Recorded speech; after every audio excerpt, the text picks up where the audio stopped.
오늘은 주님의 다시 오심을 기다리는 대림절 첫 주일입니다. 교회로는 1년이 시작되는 첫 주간입니다. 이제 성탄절 주간까지 4주간이 남았는데 각 주마다 특별한 의미가 있습니다. 첫 번째 주는 소망, 두 번째 주는 평화, 세 번째 주는 사랑, 그리고 마지막 네 번째 주는 기쁨입니다. 오늘 여기 첫 번째 초를 켰는데 소망의 촛불입니다. 우리 소망을 상징하는 촛불을 켰습니다. 소망을 상징하는 첫 초를 켜면서 이 시대에 정말 우리가 소망을 가질 수 있는가 하는 물음을 갖습니다. 경제적으로 점점 살기 힘든 시대, 부패한 권력에 속아왔던 시대를 생각하면 절망할 수밖에 없는 시대를 살고 있습니다. 더욱이 오늘 읽은 마태복음은 본문은 과연 우리에게 소망을 주는 말씀인가? 그때와 그 시를 아무도 모르는데 인자를 기다리라는 겁니다. 두 사람이 있는데 한 사람은 데려감을 당하고 한 사람은 버린다고 합니다. 과연 이것이 우리에게 소망을 주는 말씀인가 하는 것입니다. 시간을 출생과 죽음 그리고 환생의 끝없는 순환으로 보는 종교와는 다르게 기독교는 역사적 종교입니다. 기독교의 역사관은 하나님의 세계 창조에서 시작해서 하나님의 심판을 통해서 그리고 마지막에 하나님의 새 창조로 마지막 끝을 맺습니다. 기독교인들은 하나님의 구원의 능력을 회상하며 동시에 앞을 바라보며 새하늘과 새 땅에서 하나님의 뜻이 이루어질 것을 기대합니다. 그래서 기독교인들은 뒤를 돌아보면서 미래를 내다보는 시간 사이에 살고 있습니다. 대림절은 이 시간 사이에 사는 우리의 삶의 특징에 대해서 생각하도록 초대하고 있습니다. 마태복음 본문을 보겠습니다. 본문에는 인자라는 단어가 반복해서 나옵니다. 37절에 보면 노아의 때와 같이 이 인자가 온다고 했습니다.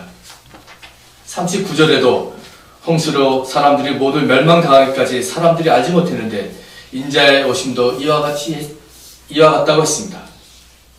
44절에는 너희는 준비하고 있어라. 생각하지 않은 시각에 인자가 올 것이라고 했습니다. 인자는 사람의 아들이라는 뜻입니다. 이렇게 마태복음의 본문은 인류의 종말과 마지막에 인자의 오심을 묵시문학적으로 묘사하고 있습니다. 그래서 여러분 두려워할 필요 없어요. 내가 버림을 당할까? 아까 첫 번째 읽었던 한 사람은 데려감을 당하고 한 사람은 버림을 당했다. 내가 버림을 당하면 어떨 것 같은가? 이 두려워할 필요가 없습니다. 이건 묵시문학적 표현입니다. 좀 더 보겠습니다. 묵시사상은 이스라엘 역사 속에서 비교적 후기에 나타난 독특한 사상입니다. 그것의 핵심은 하나님이 이 세상을 직접 심판할 때가 온다는 것입니다. 그때는 36절에 말하는 그날과 그 시각입니다. 바로 그날과 그 시각에 전권을 가지고 오신 분이 인자라는 것입니다. 그래서 이때 인자는 마지막 때 심판자를 말하고 있습니다. 인자가 오신다고 하는 때 이 오심은 헬라어로 파루시아라고 합니다. 이 파루시아는 영어로 coming 혹은 arrival에 해당하는 말입니다. 여러분 공항에 나가보면 출국장에 보면 디파처라고 써있고 입국장에 보면 arrival이라고 써있을 겁니다. 도착한다. 파루시아는 곧 하나님의 coming, 하나님의 arrival을 말합니다. 하나님의 도착입니다. 하나님의 인재라고 말할 수 있습니다. 대림절이라는 뜻도 마찬가지입니다. 대림절을 영어로 말하면 어드벤트라고 하는데 이것은 주님의 오심, 찾아옴, 도착이라고 하는 라틴어의 어드벤투스라고 하는 말에서 유래했습니다. 그래서 대림절을 주님의 오심, 주님의 도착이라고 하는 것입니다. 그럼 묵시사상은 왜 하나님의 오심, 하나님의 도착함, 인재를 말하고 있는 것일까요? 여기에는 이스라엘의 역사적 배경이 있습니다. 그것은 바벨론 포로기와 신구약 중간기인 암흑시대의 경험입니다. 당시 유대인들은 나라를 잃은 상태에서 아무것도 할 수 없었습니다. 암흑과 같은 상황 속에서 세상을 바꿀 능력도 없었습니다.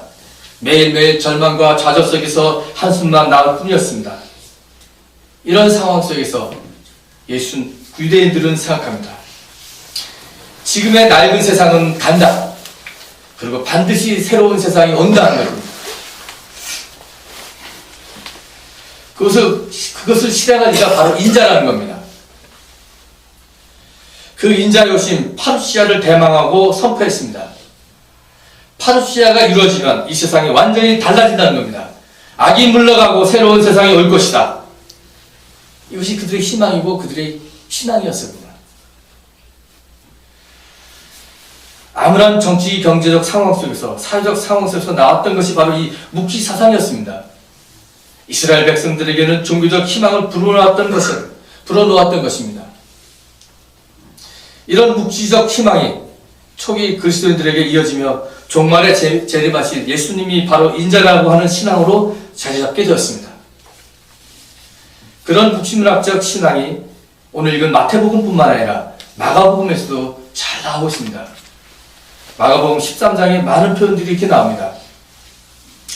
민족과 민족이 싸우고 나라와 나라가 싸웁니다. 비가 내리지 않고 온 세상에 기근이 들고 곳곳에 지진이 일어납니다.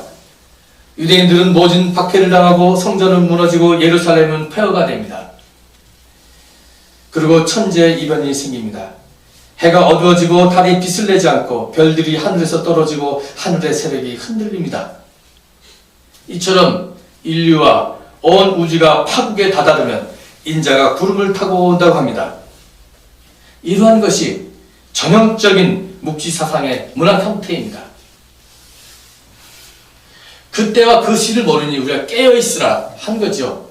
예수님께서 오시면 모든 사람을 믿는 사람을 구원하시는데 누구는 버려두고 누구는 내버려 둡니까? 깨어있으라는 거예요. 그 시대의 상황을 얘기하는 겁니다.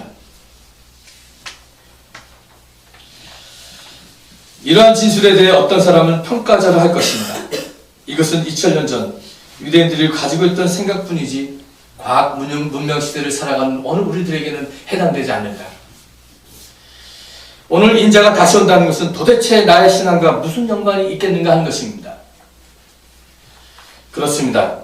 묵시문학의 문자적인 접근은 현대 그리스도인들에게 아무런 감동을 주지 못합니다. 그러나 이런 묵시문학적 표현들이 유대인들에게 절망 가운데 희망을 주는 신앙의 힘이었듯이 오늘 우리를 살아가는데 절망과 좌절 속에 있는 우리들에게 신앙의 파워입니다. 인자의 파루시아를 기다리는 것은 우리들의 신앙의 원동력이라는 겁니다. 마태복음은 이러한 종말 사상을 전하면서 깨어있으라고 합니다. 42절 말씀입니다. 그리고 44절에도 준비하고 있으라고 합니다. 인자의 파루시아를 기다리는 신앙은 잠자거나 몽롱한 상태에서 기다리는 것이 아닙니다. 깨어 준비하는 신앙입니다. 그리고 그것은 기존의 모든 질서를 상대화시키는 신앙입니다. 지난 주일에 왕이신 그리스도 주일을 보냈습니다. 여러분 기억하시겠죠? 우리가 예수를 왕이라고 했을 때, 그리스도를 임금이라고 했을 때, 이 세상에 이 땅의 모든 왕들, 이 땅의 모든 대통령 다 상대화시킨다는 겁니다. 이 세상의 모든 정치 질서, 경제 구조들, 모든 것들이 다 하나님의 나라의 가치, 하나님의 나라의 빛 아래서 상대화시키고 평가를 받아야 된다는 겁니다. 예수만이 왕이라고 하는 것은 그리스도가 임금이라고 하는 것은 그러한 그리스도인들의 정치적인 선언입니다. 인자의 파루시아 오심을 기다리는 신앙은 하나님 앞에서 우리 스스로가 거짓된 자아에서 깨어나고 그리고 하나님 이외에 이 세상의 모든 우상과 불의와 폭력과 거짓 술수에 대해서 아니요, NO! 라고 말하는 겁니다.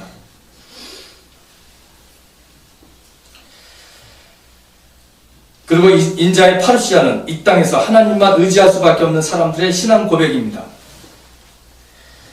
강남의 대형교회 큰 부자들이 인자의 파루시아를 진심으로 기다리겠습니까? 재벌 기업의 총수들이 정말 주님 오심을 기다리겠습니까? 정치 권력을 얻고 천문학적 재산을 모은 최씨 일가가 진심으로 인자의 파루시아 오심을 기다리겠습니까? 인자의 파루시아는 가난한 사람들, 이 땅의 약자들의 신앙입니다. 그렇다고 기다리는 신앙은 넉넉고 하늘만 쳐다보며 주님이 언제 오시려나 구름만 쳐다보고 있는 것이 아닙니다.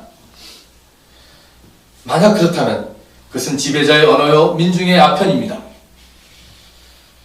기다린 신앙은 타계주의나 탈역사주의가 아닙니다. 지금 여기서 깨어 준비하는 신앙입니다. 그래서 성서가 말하는 종말 사상은 역사의 신앙입니다.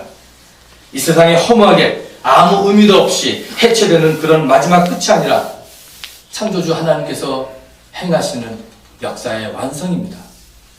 그래서 종말은 끝이 아니라 완성입니다. 끝과 완성은 다릅니다.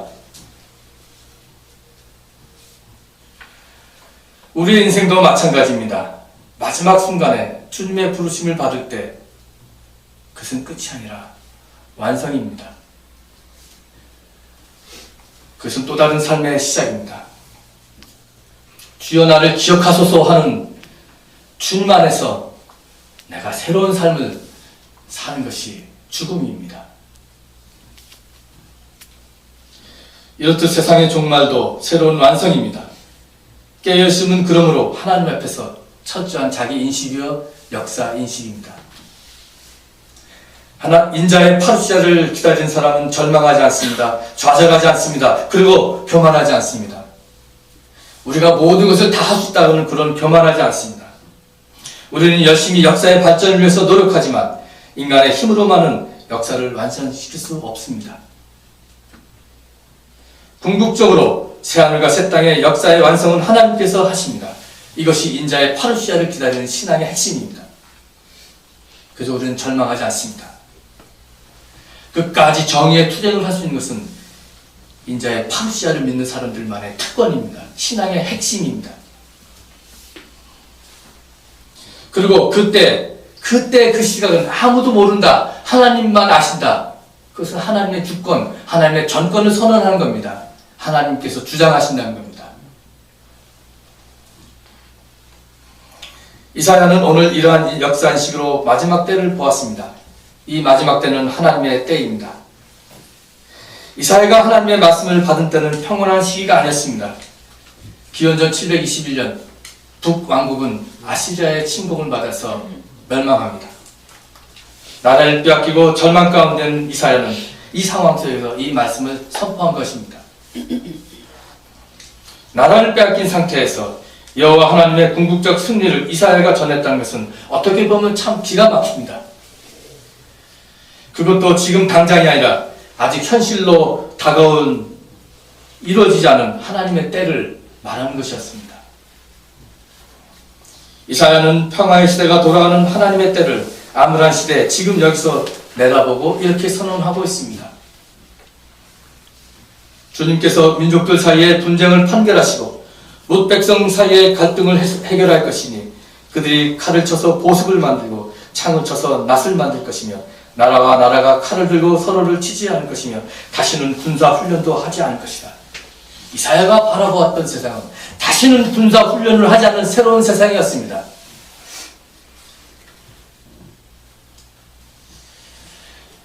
이 평화의 시대를 이사야는 깨어있는 신앙으로 보았던 것입니다. 오늘날 핵무장, 선제 공격도 불사하겠다고 하는 정치가들에게 이사야는 과연 무슨 말을 할까요? 진정한 종말론적 신앙은 나라를 뺏겼으니 식민지 지배자들에게 하분하면서 가난한 자를 착취하며 그렇게 살자 하는 것이 아닙니다. 이사야처럼 군사훈련도 하지 않는 새로운 세상을 기원하며 오늘을 사는 것입니다. 그러므로 참된 종말론적 신앙은 지구가 마지막 때가 가까우니 이제는 다 쓸모없다, 먹고 마시며 흥청망청 살자 하는 것이 아닙니다. 이제 내일이면 모든 것이 끝장나니 몽롱한 정신 상태에서 육체적인 향락이나 즐기자 하는 것이 아닙니다. 그래서 사도 바울은 이렇게 말했던 겁니다. 잠에서 깨어나십시오. 여러분은 지금이 어느 때인지 압니까? 잠에서 깨어나야 할 때가 벌써 되었습니다. 지금은 우리의 구원이 우리가 처음 믿을 때보다 더 가까워졌습니다. 로마서 13장 11절 말씀입니다. 말씀은 이어집니다. 밤이 깊고 낮이 가까웠습니다. 그러므로 우리는 어둠의 행실을 벗어버리고 빛의 갑옷을 입읍시다. 낮에 행동하듯이 단정하게 행합시다. 호사한 연애와 수치함과 음행과 방탕, 싸움과 시기에 빠지지 맙시다. 주 예수 그리스도로 옷을 입읍시다. 정력을 채우려고 육신의 일을 꾀하지 마십시오. 바울은 밤과 낮, 어둠과 빛에 상반된 개념을 사용하면서 우리들에게 영적 각성을 촉구하고 있습니다. 밤은 어둠으로 가득 차 있습니다. 그리고 모두 잠들어 있는 때입니다. 그러나 영적인 사람은 이 어둠 속에서 빛을 생각할 줄 알아야 합니다. 고사한 연애와 술 취함, 음행과 방탕, 싸움과 시기는 밤에 자고 있는 상태입니다. 의식과 행위의 타락입니다. 잠에서 깨어나서 우리는 주 예수 그리스도로 옷을 입어야 합니다. 주 예수 그리스도로 옷을 입어야 한다는 것은 그리스도의 성품을 닮으며 그와 함께 살아가는 것을 말합니다. 바울은 갈라디아서도 그리스도 안에 있는 사람들, 그리스도의 가르침과 교훈을 따라가는 사람들을 그리스도로 옷을 입는다고 표현했습니다. 갈라디아 3장 27절 말씀입니다. 여러분은 모두 세례를 받아 그리스도와 하나가 되고 그리스도를 옷으로 입은 사람들이기 때문입니다. 그리스도와 하나가 된다는 것은 가장 기본적이고 이 하나가 되면 다른 모든 형제 자매들과의 하나를 이루는 토대가 됩니다. 이 하나됨은 우리 모두가 매일 죄스러운 이 시대와 단절하고 죄스러운 육적 생활을 벌이는 데 있습니다. 대림절을 맞이하면서 우리는 깨어 준비하는 신앙의 의미를 되새겨 보았습니다. 그날과 그때를 모르지만 하나님만이 아시는 하나님의 전권의 시대를 바라보며 어둠의 행실을 벗어버리고 빛의 갑옷을 입읍시다. 하나님 나라를 위해서 정의와 평화의 씨앗을 오늘도 뿌립시다. 그러나 그 씨앗이 금방 열매를 맺지 못한다고 해서 안달하거나 좌절하거나 실망하지 맙시다. 이사야가 평화의 세계를 바라보며 하나님의 때를 기다렸듯이 오늘도 인자의 파루시아를 기다리며 오늘 우리에게 주어진 사명을 잘 감당합시다. 대림절이 시작됐습니다. 깨어 준비하는 신앙으로 인자의 파루시아를 기다리는 우리 공동체가 되기를 바랍니다. 이 말씀을 가지고 잠시 묵상하시겠습니다.